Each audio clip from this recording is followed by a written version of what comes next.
Recently on TikTok, one of my followers asked, how do you make bold choices? Tell me how to be riskier in my choices. So let's talk about that, shall we? Hey everybody. Hey, I like that outfit you're wearing. Looks really good on you. All right, so let's talk about bold and risky choices as an actor. We hear it all the time. You didn't take enough risks, or you're not bold enough. You don't stand out from the rest of the crowd. What's all that mean? How do you know whether you're making a bold choice or not? Let's define risk and boldness. Okay, for me, risk-taking is not about like, hey, look at me, I'm being so outrageous, I'm doing something like that's totally off the wall. That's not risk-taking. Risk-taking is making a calculated decision to do something different, knowing the parameters that you're supposed to be playing in, knowing what the character is supposed to be. You're going to try something a little bit different, a little bit unexpected, and the risk is that you might fall on your face, or that you might, they might say, thank you, that's not what we're looking for. But you have a gut feeling about it. There's always this sort of gut feeling like, yes, if I try this, it might land, and that might win me some points in the role. So that's what risk-taking is, in my opinion. Bold choices, making strong, bold choices, is really a matter of making specific choices, knowing as much as you can about the scene you're playing, and having decided how you're going to play the things that aren't written on the page, in addition to the things that are written on the page. So let's talk about risk for a second. I was in college, and they were doing a production at this theater of Midsummer Night's Dream. They were casting the role of Puck, and this guy I know who was like in his 60s, his name was Richard, I don't know if that matters, he wanted to play Puck. So he went to the director and he said, hey, will you read me for Puck? And he went in there and he played him as a really, really old Puck. All the speeches that Puck has about running around the world and quick as lightning and all that crap. Well, he played him as a little old man struggling off the stage, and it was really, really funny idea. And the director loved it. He cast him in the role, and the show was super funny because of that. So that's kind of where Richard took a risk. They say the character is meek and mild.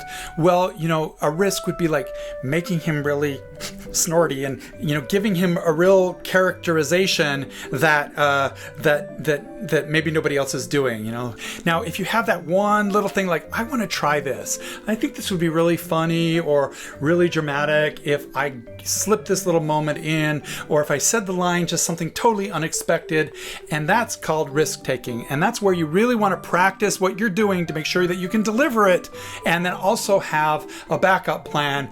So if the director says, aha, that was funny, now do it for real, the real way, you've practiced it both ways. Risk-taking is about the little surprise, the element of surprise, the little element of comedy that nobody else is thinking of.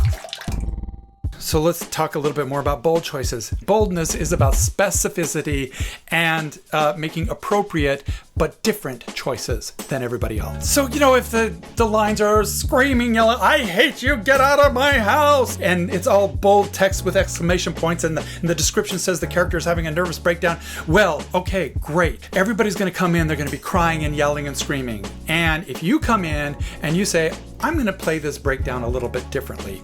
This character is in a church around other people, so he's going to be trying to hold his composure together as he's having a mental breakdown, and he's just letting it slip. And so it might come as like, get out of my house, I hate you. Or it might come as a seething thing like, get out of my house, I hate you. Or it might come out as like a snarky thing, get out of my house, leave me alone. So making a specific choice about how you're going to have a breakdown, or how you're going to cry, or how you're going to play any given scene. Say it's like a father-daughter scene, and the breakdown says the father is a caring dad who loves his daughter very much and wants the best for her. The line is, hey kiddo, brush your teeth. The obvious choice is, hey kiddo, I'm the friendly dad, brush your teeth. But having specifics, is he a divorced dad? Is he on his second marriage? Does the daughter like him? Is he a disciplinary dad? Is he a distant dad or a deadbeat dad? Find out an interpretation of what kind of dad he is. All of those kind of dads can love their daughter and want the best for them, right? But how you play the scene might be different. Hey kiddo, brush your teeth. That's kind of a distant dad. Or, a caring dad is like, hey kiddo, did you brush your teeth?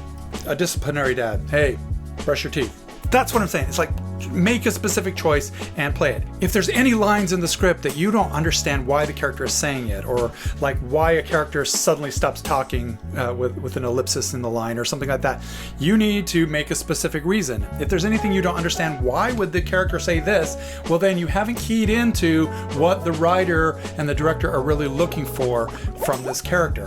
When the lines make sense to you, even in a garbled mess of a script, when the lines make sense to you and you can motivate why you would say all that, that is your best bold choice. And then try to determine what everybody else is going to do, how everybody else is going to interpret it. What's the obvious choice here?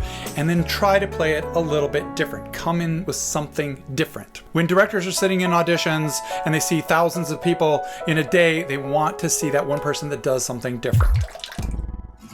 Taking risks and being bold are about playing with expectations. What you want to do is dig into the script as much as possible.